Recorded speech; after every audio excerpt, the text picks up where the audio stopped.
Déjà, dans le titre, tout était annoncé. Euralille, c'est un quartier qui a cherché à vraiment incarner une métropole européenne, à lui donner les outils de son développement.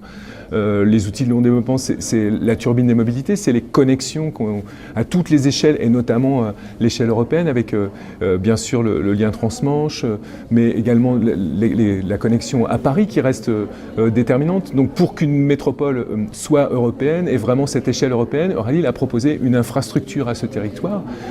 Et sur cette turbine des mobilités, sur cette connexion à toutes les échelles, on a développé une turbine tertiaire, donc une tertiarisation de l'économie utile et nécessaire qui est advenue et qui s'est incarnée dans ce quartier. Et la turbine tertiaire et la turbine des mobilités se sont rejoints dans un projet de ville, puisque c'est un quartier de ville qui a des dimensions commerciales, qui a des dimensions de logement. Il y a beaucoup de logements à Euralille, puisqu'on le pense.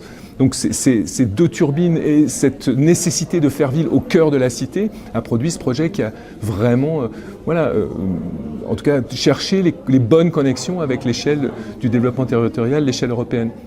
Les enjeux, c'est de poursuivre ces dynamiques, c'est vraiment de les poursuivre, de les consolider. Donc la dynamique des mobilités est toujours essentielle, et le train, tous les modes de transport s'interceptent à Euralille, et on connaît chacun des évolutions, le vélo, le train, la grande vitesse, le TER, tous les modes de transport qui s'interceptent à Euralille se posent des questions de leur développement et doivent être accueillis dans les espaces publics et dans les fonctionnalités que le quartier doit développer.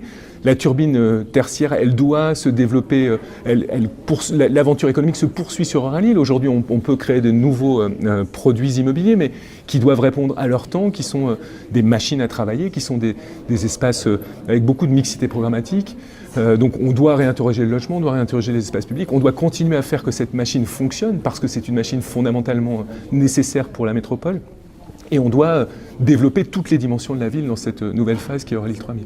À très court terme, on a de très très gros immeubles qui vont être livrés ou qui vont démarrer. On a SWAM qui est vraiment peut-être le projet qui incarne le plus cette nouvelle phase, qui va être vraiment devant la place des Bus, sur le barycentre d'Euralille, qui va proposer une qualité programmatique très, très importante, donc qui va incarner ce nouveau mouvement. On a les immeubles du côté de Chauve-Rivière avec Éclat qui sera livré à la fin de l'année, et Shake qui va démarrer dans cette année. De l'autre côté d'Euralille, on a le projet Biotope qui va se développer. Donc on a des gros porteurs immobiliers qui vont sortir, qui vont transformer et la fréquentation et les propositions programmatiques d'Euralille. Et puis ensuite, on continuera du côté de la mobilité, du côté d'une nouvelle transformation d'infrastructure. La gare Lille-Europe va se transformer après la gare Lille-Flandre, et on a d'autres développements immobiliers et d'espaces publics qui peuvent accompagner les nouveaux mouvements d'Euralille.